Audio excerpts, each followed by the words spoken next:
Ang aking kwento ngayon ay kwento ng aming kapitbahay noong kami nangungupahan sa Maynila. At itatago natin sa pangalang Noli.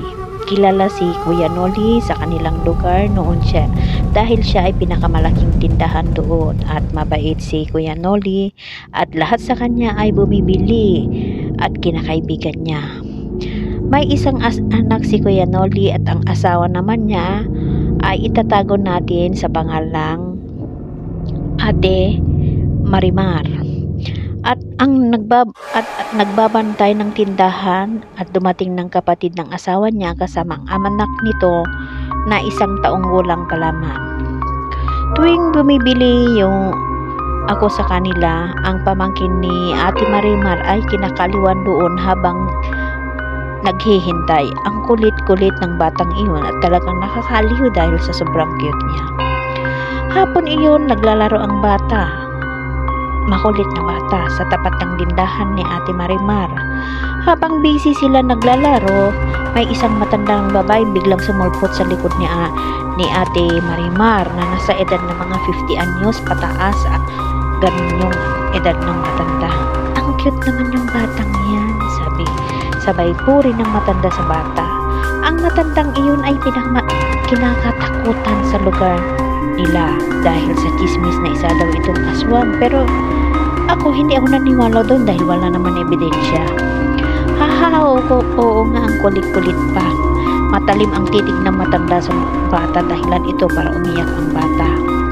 Pinasok ni Ate Marimar sa loob ng bata at tumigil naman ito sa pag-iyak. Kinagabihan, magsasara sana si Ate Marimar at Kuya Noli ng tindahan dahil sa pasado alas 12 na noon na din ng gabing iyon. Nagulat sila dahil nakita nila ang matandang babae naglalakad sa tapat ng tindahan. Iyon gabi na pero nasa labas pa din ang matanda? Sabi ni Ate Marimar sa kanyang asawa. Ha? Saan? Wala namang matanda dyan, sabi ni Kuya Noli. Kaya naguluhan si Ate Marimar ay hindi na lamang niya pinansin at isinarahan lang ang tindahan. Alauna ng madaling araw, matutulog na sana sila pero palahaw sa iyak ang bata. Ang akala ng ina ay niitan lamang ito kaya pinalipat ni Ate Marimar ang pag-ina sa kanilang kwarto dahil may aircon doon.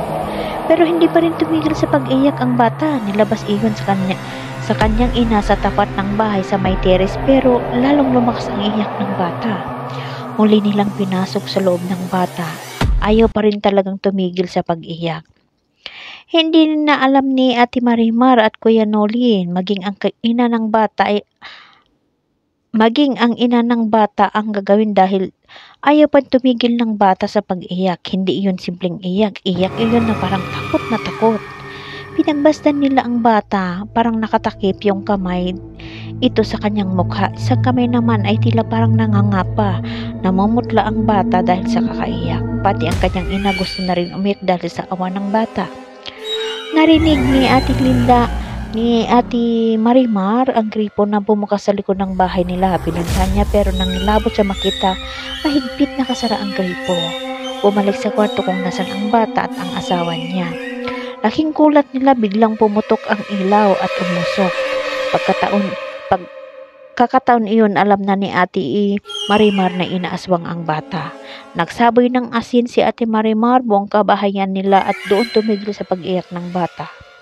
Alas 6 na ng umaga pero hanggang ngayon binabantay pa rin nila ang bata dahil sa takot baka makukunin. Sabi ng matanda sa akin, may isang matanda doon na albularyo. Pag nagustuhan ang isang bata, gagawin niya ang lahat para makuha iyon. Nabuntis ang asawa ng kuya ko pero hindi siya inaswang dahil sa pangontra siya ay lagi siyang naglalagay ng asin sa bintana at likod ng pintuan. Pero nang nakuha nila ang bata, namatay iyon. Ang katawan naman ng bata napalitan ng katawan ng saging. Pero ganun pa rin ang itsura pa rin. Bata pa din. Pag inaswang daw ang isang tukunin ang buntot pagi, hampas ito sa aswang dahil yun daw ang pinakamabisang paraan para mamamatay ang aswang. Unti-unti ito nagkasakit tuluyang mamamatay.